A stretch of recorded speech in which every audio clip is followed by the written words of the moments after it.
Olá, eu sou Jéssica Nascimento e este é o programa O Assunto é Gestão, que apresenta semanalmente ações desenvolvidas na Universidade Federal de Roraima.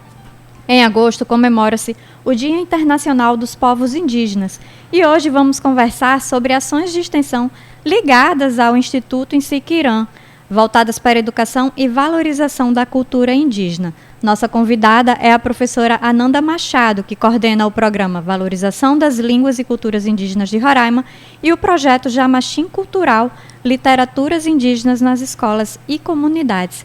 Olá, Ananda, seja bem-vinda ao Assunto Gestão. Obrigada por aceitar o nosso convite. Pukudaná, Morubenandu, Mocoto. Estou cumprimentando aqui, dando um bom dia, né, em Wapchana, em Macuxi, em Iecuana, Caimema Nauã. Estou agradecendo em Wapchana pelo convite. Eu que agradeço, e aí a gente já dá para ver a riqueza que vai ser esse programa, né? Ananda, vamos começar então falando sobre o programa, né, que é um programa Guarda-Chuva, Valorização das Línguas e Culturas Indígenas de Roraima. No que consiste esse programa, como ele funciona? Então, ele começou porque no início, lá em 2009, nós começamos com aulas, né, de Macuxi, Wapchana, na universidade, e depois com narrativas visuais, narrativas teatrais na comunidade Tabalascada, e vários projetos foram surgindo, e nós decidimos fazer o programa. Então, em 2010, né, ele chamava Programa de Valorização das Línguas e Culturas Macuxi e Wapchana. E aí, agora, acho que foi 2016, a gente mudou para Programa de Valorização das Línguas e Culturas em Roraima. Porque, ampliou, né? Exatamente. Entrou a língua Taurepã, que a gente já teve aula no semestre passado, mas anos anteriores já a gente tinha bolsista preparando os materiais para essas aulas acontecerem, né? Bolsistas que também assumiram essa bolsa ProBEI, né? Que é uma bolsa para alunos indígenas. E a língua Waiwai também, os bolsistas Waiwai traduziram a prova do processo seletivo especial indígena, do PSEI, para a língua Waiwai. E aí fizeram um cursinho preparatório para os parentes deles, que chegam na universidade falando bem pouquinho português, né? E os Ingaricó também já estão com material já encorpado, assim, de texto, de questões, para começar um ensino instrumental de língua Ingaricó também. A gente sonha fazer isso em breve. Só que a dificuldade é que, assim, são muitas línguas, são muitas comunidades solicitando as aulas também, lá no interior, e a gente só tem direito a poucos bolsistas, né? Então, por exemplo, agora sábado a gente vai começar uma aula de Macuxi, só que a gente está atendendo ainda os 300 e tantos alunos que se inscreveram para estudar Macuxi no ano passado, né? Ano passado eu consegui dar só nível avançado, porque nível avançado eu mesma consigo ministrar.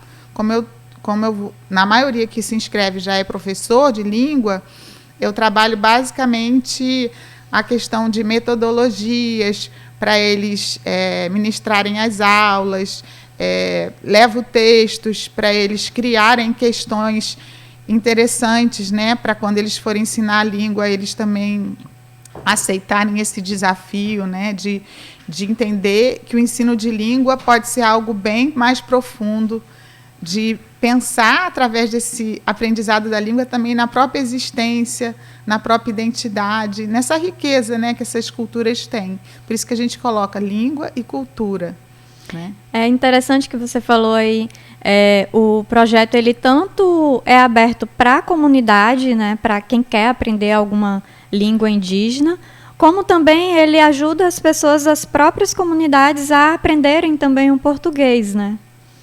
Não, na verdade, a gente não ensina português. Não, nesse processo de troca para a construção das questões na língua materna. Isso aí com certeza, porque quando você trabalha uma língua indígena e você faz esse processo de tradução, você percebe tanta diferença que existe, né, entre uma língua colonial e uma língua indígena. Então, ordem de palavras que só existem numa língua indígena, não existem em português. É um conceito que, para a gente, assim, nossa, existe isso, né? Como se fossem mundos que a gente desconhecesse, né? Então, a maioria dos alunos, principalmente um jovem, marcou agora na pandemia, que a gente fez videoaulas, né?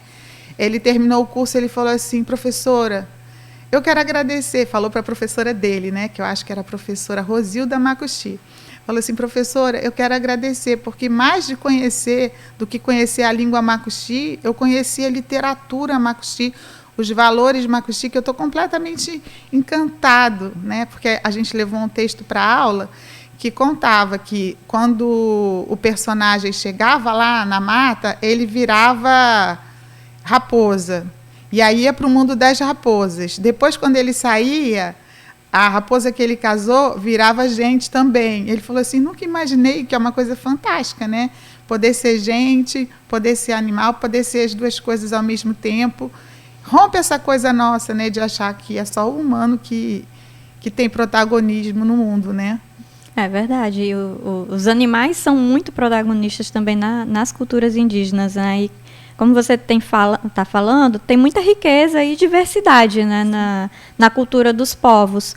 Como é a execução do programa, assim, para poder falar um pouco sobre toda essa diversidade? Tem vários tipos de ações, né, que são executadas? Sim, sim. Vou dar o exemplo de uma que aconteceu em 2012, na comunidade Raposa.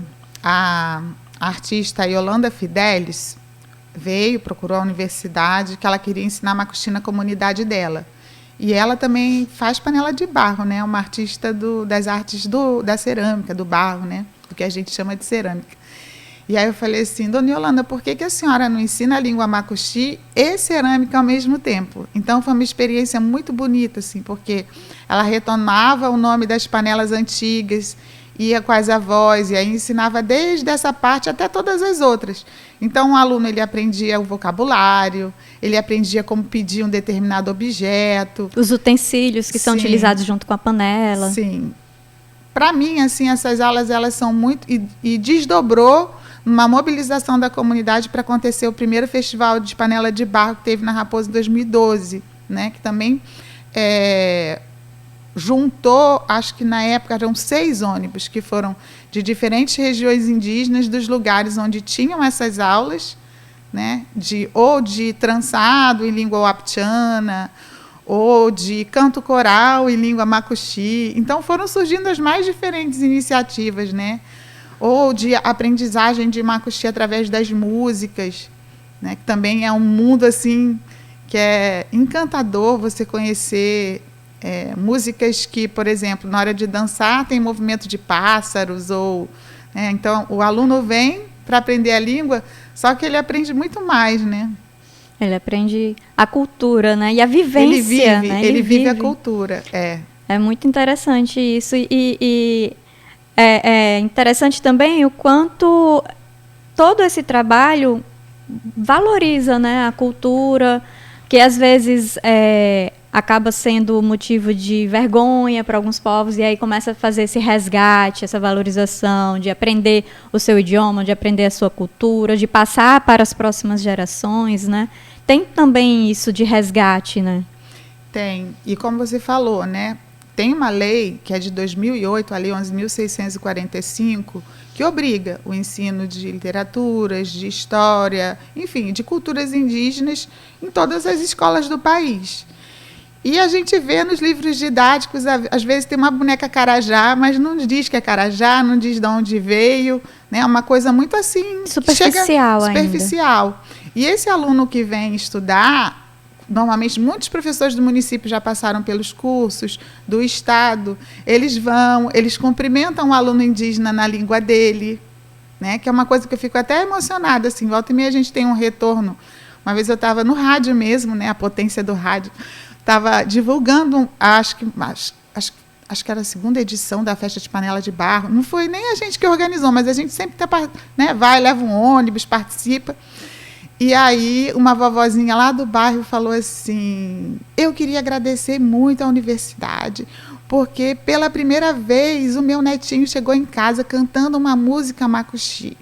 A gente tinha ido numa escola municipal, que é um outro braço do projeto também. Quando as escolas convidam, a gente organiza, né, os bolsistas indígenas ou até alunos indígenas do Siquirã para ir até a escola e desenvolver alguma atividade. E na ocasião a gente contou história, a gente dançou, né? E aí a gente vê como a gente ainda não está preparado para aproveitar essa presença indígena nas nossas escolas urbanas também, né? E mesmo na universidade, porque nem todos os cursos os professores aproveitam essa presença. Às vezes ele fica ali. É só mais um aluno. É só mais um. O professor não aprende uma palavra, né? Não percebe que a própria disciplina que ele está trabalhando com esse aluno pode ser redimensionada, toda uma visão ampliada, que o mundo não é só, né? Aquela caixinha que a gente foi colocado, né? Então, assim, eu vejo muito mais isso, assim, da gente... Por exemplo, eu me sinto uma pessoa muito privilegiada, porque a cada dia, não tem um dia que eu não aprendo uma coisa assim que eu fico... Ontem, por exemplo, o Genivaldo Crepuna Yanomami, que é nosso aluno da licenciatura, está para se formar, ele escreveu no TCC dele assim: eu uso a língua portuguesa emprestada, eu uso short emprestado, mas é só emprestado. Eu quero continuar sendo Yanomami, falando a minha língua, sabe? Isso é tão bonito, né? Ver que a pessoa tem orgulho do que ela é, do seu povo, da sua ancestralidade. Sim. Eu fico emocionada também, porque, né? Eu acho realmente lindo, muito bonito. Né? E de como também a universidade está aprendendo a não enquadrar, no sentido assim, você vai escrever só em português. Não, ele está escrevendo o TCC dele todo bilíngue, né? E se a gente não faz isso, quando entrarem os próximos Yanomamis, eles não vão ter material de leitura na língua deles, né? E aí, será que a gente está fazendo nosso papel? Ou seja, será que a gente continuaria colonizando no sentido de impor a nossa língua sem fazer nenhum esforço para aprender a língua de essas línguas todas, né? Que eu contando assim tem mais de 20. São muitas mesmo. E aí você falou que tem uma atividade no sábado. Fala pra gente como é que está esse cronograma de atividades do programa.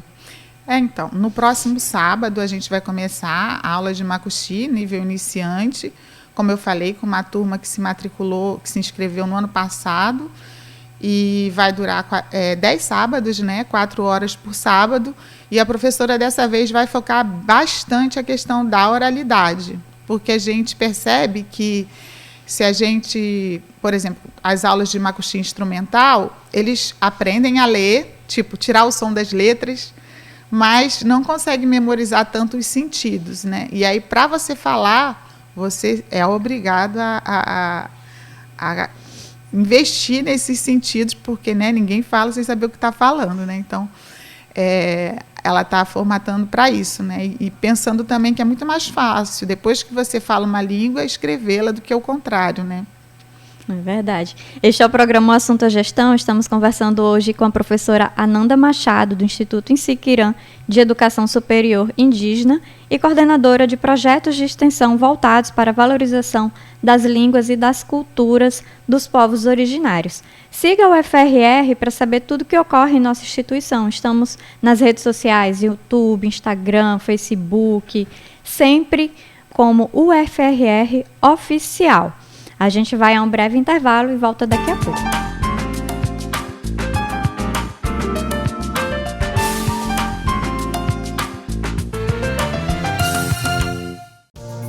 95,9. A Universidade Federal de Roraima. Ligada em você.